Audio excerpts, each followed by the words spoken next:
tempo em que os homens moravam nas cavernas.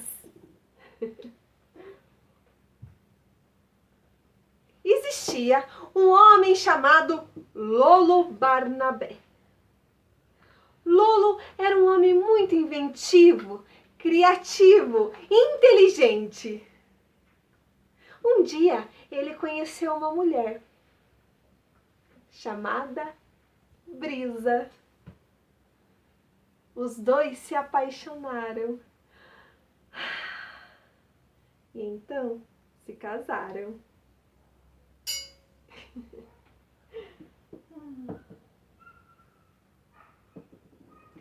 Logo que casaram, já tiveram um filho. Um finfo. Oh, gudi, gudi, gudi. E estavam eles lá, muito felizes. O papai todo dia saía caçar. Ia pegar peixes, frutas, animais. E logo que ele voltava, eles faziam uma linda fogueira para esperar o anoitecer. O papai voltava e ao anoitecer, a fogueira iluminava. Ah, era tão lindo! E tinha noite que o céu estava todo estrelado. Eles ficavam admirando, achando tudo tão lindo. E cantavam, contavam histórias e riam tanto, tanto. Aí foi dando um soninho, um soninho. Ai.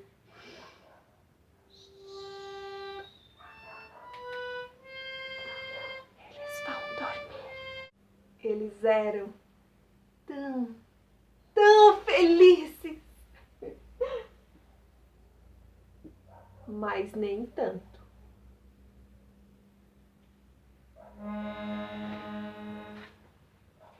Ai, a caverna era muito úmida e fria. Então, Lolo, muito esperto, muito inteligente, resolveu inventar uma casa. Ah, mas ele fez uma casa muito linda, muito maravilhosa. Ai, a Brisa, quando viu, ficou encantada com todos os detalhes, como ela era linda.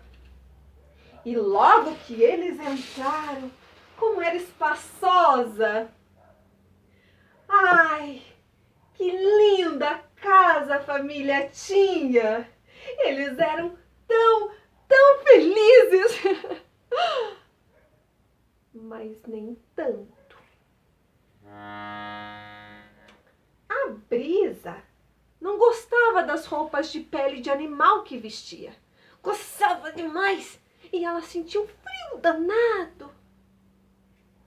Então, Brisa e Lolo começaram a pensar. E ela fez um vestido. Eles ficaram tão animados e ela fez blusa, calça, calcinha, cueca e meia, paletó. O Lolo ficou impressionado e fez um sapato para combinar. Eles estavam tão felizes. Mas nem tanto. Ai, a Brisa não queria toda aquela bagunça na casa. Onde ela ia colocar todas as roupas? Não dava para deixar no chão, tinha que ser tudo muito bem organizado. Então Lolo pensou. E não é que ele teve uma ideia de fazer um armário com gavetas para deixar tudo muito bem organizado? Ele criou o guarda-roupa. Eles estavam tão felizes, mas tão felizes. Mas nem tanto. A Brisa olhou toda aquela bagunça dentro da casa dela e ela não gostou nada. O Lolo pensou mais um pouquinho e ele inventou a vassoura. Não era só isso. Ele também pensou num espaço que fosse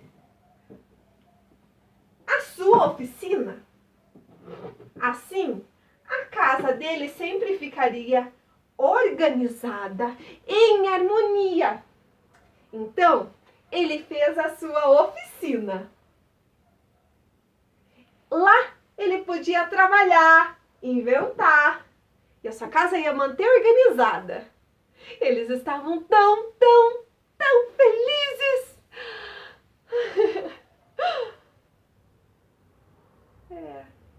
Mas nem tanto.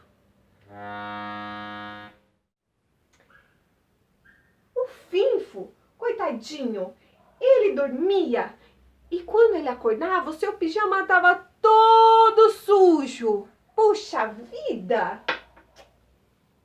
Então, Brisa e Lolo conversaram e inventaram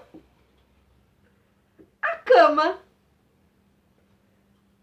Inventa, inventa, não para de pensar. A minha cabeça não para de funcionar. Ah, mas eles eram muito caprichosos. Eles fizeram um lençol, o colchão, o travesseiro, a coberta. A Brisa amava o travesseiro. Ela falava que era a coisinha mais fofinha do mundo. Ai, agora eles estavam muito felizes. Mas nem tanto. Quando eles comiam, a cama ficava toda suja, cheia de farelinho. Aí eles pensaram, o Lolo trabalhou na oficina e ele criou a mesa. Ai, agora sim, estavam todos muito felizes. Muito felizes. Mas nem tanto. Quando eles comiam em pé, doía as pernas. Não era confortável. Então Lolo pensou e ele criou a cadeira. Uma invenção puxa a outra. Uma invenção puxa a outra. E não é que o papai Lolo sentou lá e ficou pensando por horas. Ele estava tão cansado, ele trabalhava mais de 8 horas por dia. Além da caça, além de pegar as frutas, além de pescar. Ele estava exausto, ele precisava de alguma coisa prática, alguma coisa que ajudasse. Até que veio uma ideia na cabeça. A água encanada. Não precisava ir mais lá no mato, no escuro. Não precisava. Eles tinham inventado e construído um banheiro. Eles agora estavam muito felizes. Muito felizes. Mas nem tanto. O papai Lolo sempre estava na oficina a trabalhar. E ele sentia muita falta de conversar com seu filho, o Finfo. Então, ele pensou e criou muito arteiro, um telefone. E com esse telefone eles falavam por horas, todos os dias, e eles estavam tão felizes nesse momento, mas tão felizes. Mas nem tanto. Pelo telefone não dava para abraçar, não dava para beijar, não dava para sentir o cheirinho. Então, Lolo teve uma ideia. Chamou Brisa para ajudá-lo. Não é que as coisas estragavam? E tinha que voltar para a oficina? Voltando para a oficina.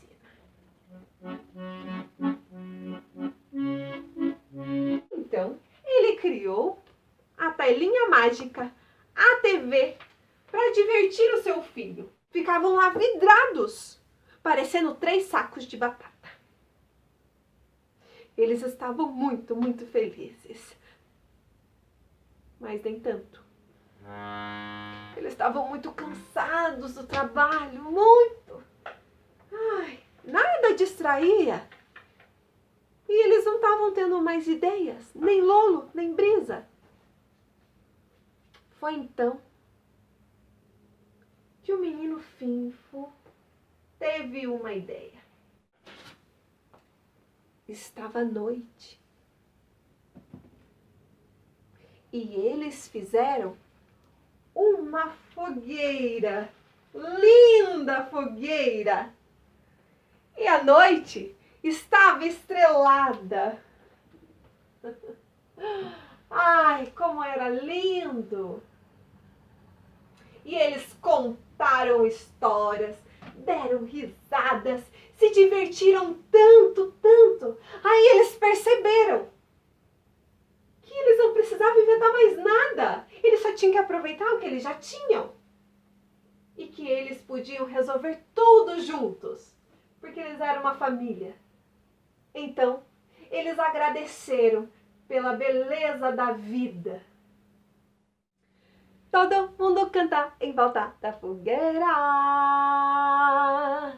Bela vida, o Finfo tinha com o Lolo e com a Brisa. Essa história é Lolo Barnabé, de Eva Funari. Gente, é um prazer ter vocês aqui. O Teatro a Bordo ele é apresentado pelo Ministério do Turismo e pelo Instituto CCR, no trecho agora da CCR Rodonorte, e uma realização da Bert Produção e Arte, com o apoio da Prefeitura de Carambeí, a quem eu agradeço, o Rafael, que deu um super suporte na gente, para o Lucas e para a Fernanda. A fala é de vocês, o microfone está aberto. Obrigada por vocês estarem aqui, é um prazer para a gente. Primeiramente, eu gostaria de agradecer o convite, de poder participar dessa oficina, né? Vai ser bem interessante. Eu e a Fernanda estamos aqui como educadoras do Parque Histórico. E a gente vai falar um pouquinho do nosso trabalho. Afinal, somos historiadores e contamos histórias. O jeito da gente contar a história é diferente, é um pouco mais acadêmico, dependendo do público, a gente adapta o nosso discurso, mas é diferente. É contar a história. Vou falar um pouquinho do nosso museu, né? Acredito que nem todo mundo conhece ele. Inclusive, eu e a Fernanda não somos de Carambeí, nós somos de cidades vizinhas, né? Mas trabalhamos aqui e já fazemos parte do dia a dia carambense, né? Então, eu falo por experiência própria. A história de Carambeí ela não é tão acessível fora do museu, porque você passa a conhecer ela quando você frequenta o museu. E nós temos aqui um museu a céu aberto que se propõe a contar uma história.